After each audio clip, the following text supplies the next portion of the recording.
Baik, sekarang ni kita akan pergi kepada last application untuk differential equation, iaitu electric circuits. Baik, untuk example A ni saya nak kamu buat sendiri sebab ini hanyalah melibatkan separable variable sahaja. Yang ini saya dah banyak kali buat pada video-video yang sebelum ni. Cara dia sama sahaja. Okey, cuma nombor saja yang lain. So saya akan bagi jawapan dia kat sini. Kalau tak silap saya, answer bukan answers, sebab dia satu jawapan saja. So jawapan dia adalah 4.21 seconds. Okey, yang ini kamu try buat sendiri, tengok dapat ataupun tidak. Okey, so yang saya nak bincang hari ini adalah example B. Sebab example B ni kalau kamu perasan, dia punya equation tu akan menggunakan integrating factor.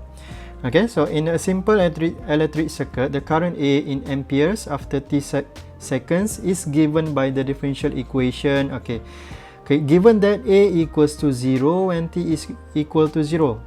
Kemudian soalan A, express A in terms of t and hence find the limiting current. So yang pertama, kita akan express A in terms of t menggunakan integrating factor method.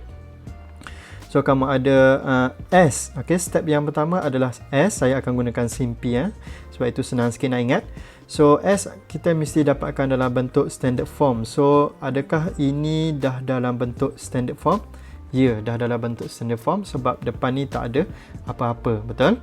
Kemudian step yang seterusnya adalah I, iaitu cari integrating factor.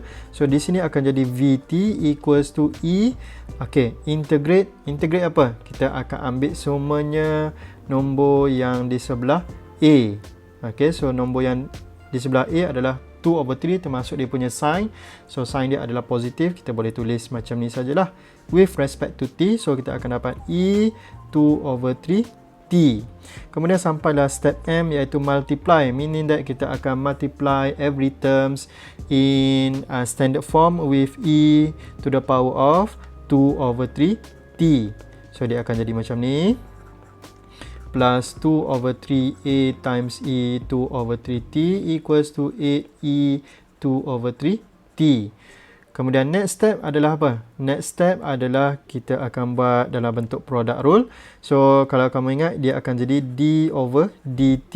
Kemudian ini adalah Vt times Y, Vx times Y. So bagi case kita ni, dia akan jadi Vt times apa? Times A. Okay, times A equals to 8E 2/3 T. Kemudian I adalah integrate both sides. So dia akan jadi integrate d dt A E 2/3 T. Yang ini jangan lupa letak dt. Okay, so equals to integrate 8E 2/3 T. So kita akan integrate. So kita akan dapat A E 2/3 T equals to, baik ini integrate, kamu akan dapat E 2/3 T over 2 times 3 plus C. Okay, so kita pemudahkan. A E 2/3 T equals to 12 E 2/3 T plus C. So bila dapat macam ni, kita jangan pindahkan lagi E ni. Kita cari dulu kita punya particular solution. Dia ada bagi tahu A equals to 0 when T equals to 0. So when A equals to 0, T equals to 0. So kita akan cari nilai C dia sekarang. So 0 times E 2/3 times T. Ini akan dapat kosong lah. Ini 12 E 2/3. Ini kosong plus C. So kita akan dapat C kita adalah sama dengan negatif 12.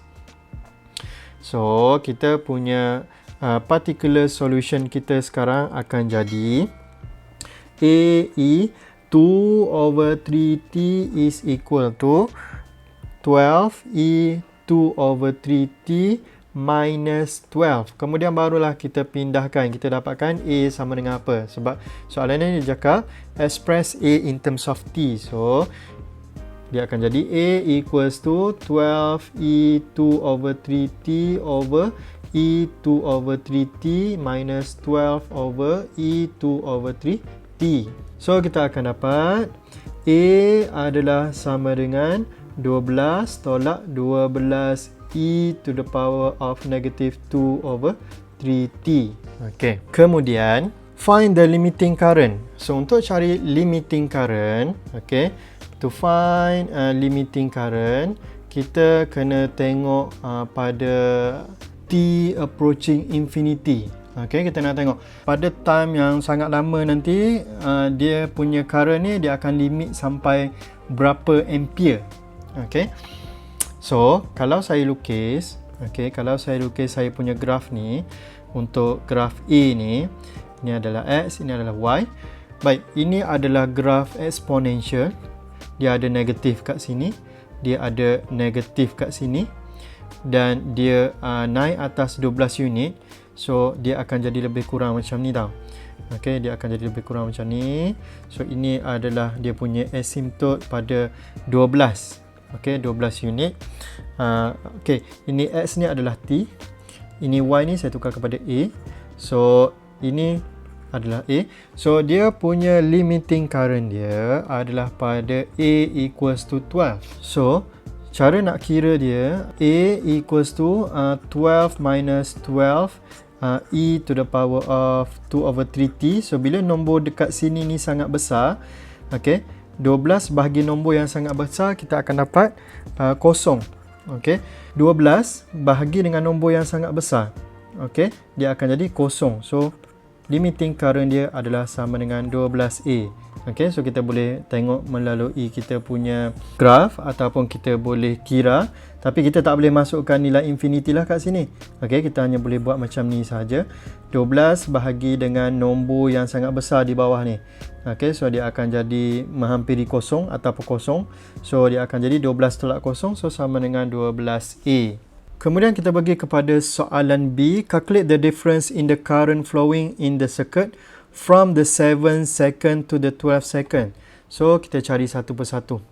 Okay, difference between 7 second and 12 second. So, kita cari at t equals to 7. Okay, A kita akan dapat apa? A is equals to 12 minus 12 e to the power of negative 2 over 3 times 7. So, ini kita akan dapat jawapan dia adalah sama dengan berapa? Dia adalah sama dengan 11.887 ampere. So, ini pada saat yang ke-7. So, pada saat yang ke-12, A adalah sama dengan 12 tolak 12 e to the power of negative 2 over 3 times 12.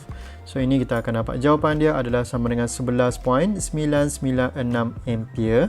Okey, daripada dua contoh ni, pada 7 second dia dekat 11.8 ampere, pada minit ke-12 dia dekat 11.996, pada minit yang ke-13 and so on mesti dekat dengan 12, tapi dia tak akan lebih daripada 12. Okey, itulah soalan A tadi. Baik, sekarang ni untuk soalan B dia nak tahu difference. So, apa yang kita buat adalah kita buatlah A12 minus A7. Dia nak difference kan? So, 11.996 tolak dengan 11.887. So, kamu akan dapatlah jawapan dia sama dengan 0.109 ampere. So, ini adalah difference between the 12 second and 7 second in ampere. Okay, so kita dah selesai dengan kita punya subtopik 2.3. Okay, next video kita akan terus masuk kepada chapter 3. Okay, itu sahaja. Thank you guys.